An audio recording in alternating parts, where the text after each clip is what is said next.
the cost of goods that we consume goes up.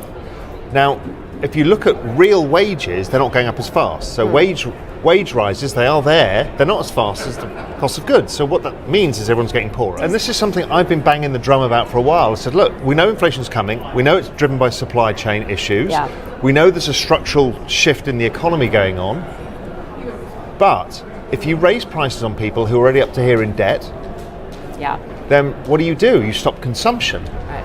So if you stop consumption, what you're doing is baking the cake a potential slowdown later.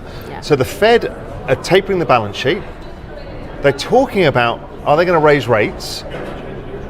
At the same time, where you're beating the consumer over the head with higher prices, that feels to me that 2022 is not going to be the year people expect it to be.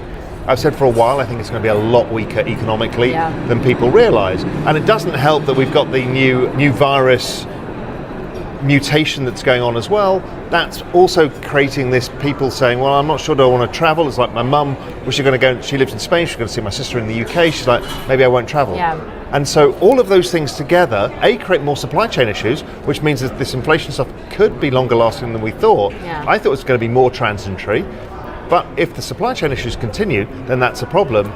But I'm really worried about consumption. And the markets will tell you pretty quick. The bond market, yields aren't rising. At the long end especially, I think tells you everything you need to know. Yeah, and I've always said that. It's like that the truth is always there in the 10-year bond yields. If I need to look at one thing on earth, I'll look at that and then the dollar.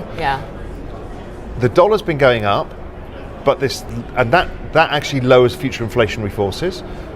But the 10 years telling you inflation's not out of control for a longer period of time.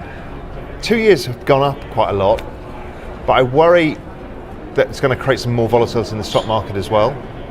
And is that also related to what's going on in the crypto markets? Possibly. Inflation comes in different ways. This is a very specific issue. We don't know how long it's going to last, but I think it's going to create economic damage because it's not driven by demand. If it was demand-led inflation and you raise interest rates, you're curtailing demand.